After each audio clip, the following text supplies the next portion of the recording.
কিছু আবার মহিলা আছে সেটি যেন না ভাঙে ওই জন্য ওর খালি আঙ্গুল ঠেকবেই না চুলে, মানে এত চুলের যত্ন যে ওর অজু ফেল চুলের কাছে।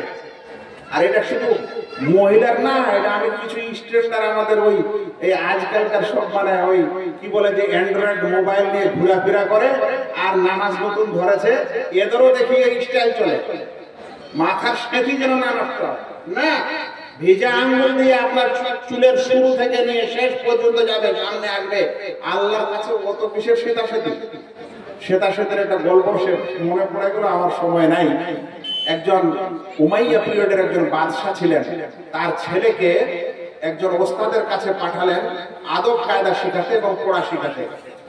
আর তার সাথে সাথে একটা জাসুস মানে একটা গোয়েন্দাও পাঠিয়ে দিলেন, কারণ বাদশাহ ছেলে যাকে দিয়েছে ওই ওস্তাদও তো ভয় করবে কিনা ওকে কিছু সাক্ষী মানে শাস্তি দিতে, একটা গোয়েন্দা পাঠিয়ে দিয়েছে। দেখছে, বলেছে দেখো তো আমার ছেলেকে কিভাবে শিক্ষা দেয় আর আমার ছেলে কি করে না করে। কিছুদিন পর গোয়েন্দা রিপোর্টে বলা হলো যে আপনার ছেলে জামাত ছুটে গেছে, রাকাত মাসবুক হয়ে গেছে। জামাত ছুটেনি, মাসবুক হয়ে গেছে। মাসবুক বুঝছেন তো, 1-2 রাকাত ছুটে গেছে। তখন রাজা বলছে যে জিজ্ঞাসা করো কেন মাসবুক হয়েছিল।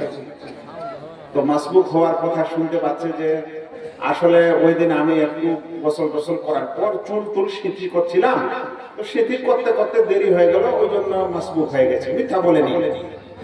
রাজাকে আবার খবর দিল যে আপনার ছেলে চুলের সিঁথি করতে করতে তার জামাত রাকাত ছুটে গেছে। তখন রাজা করেছে কি, একটা নাপিতকে ডেকেছে। ডাকার পর ওকে খুর কাঁচি যা কিছু দেওয়ার সবকিছু দিয়ে বলছে যাও আমার ছেলে অমুক স্থানে আছে, দরজায় দাঁড়াবে, ওকে ডাকবে আর দরজাতেই ওর চুলগুলা সব নেড়া করে দিবে, বেল করে দিবে। আজ আমরা আপনারাও কিন্তু আমাদের ছেলে এবং মেয়ে আমাদেরও আছে, আমরা কি বলতে পারবো যে তোমার নামাজ ছুটছে, এটা ছুটেনি, এখানে রাকাত ছুটেছে, যে তোমার যদি রাকাত ছুটে তাহলে আমি বাড়িতে তোমার ভাত বন্ধ করে দেব? এটা কি বলতে পারবেন যে তোমার যদি রাকাত ছুটে তাহলে তোমার টিউশনি বন্ধ করে দেব? এটা কি বলতে পারবেন যে তোমার যদি নামাজ ছুটে তাহলে তোমাকে আমি মোবাইলের ব্যালেন্স কিনা পয়সা দিব না? আপনি কি বলতে পারেন তোমার যদি নামাজ ছুটে তাহলে আমি তোমাকে শার্ট কিনে দেবো না, প্যান্ট কিনে দেবো না, ইত্যাদি কিনে দিব না? আজ কি আমাদের বলার মতো ক্ষমতা আছে? কিন্তু সেই যুগের বাদশাদের এটা ক্ষমতা ছিল, তারা এরকম করেছিল। আল্লাহু আকবার। ভাইরা, এরপর আপনাকে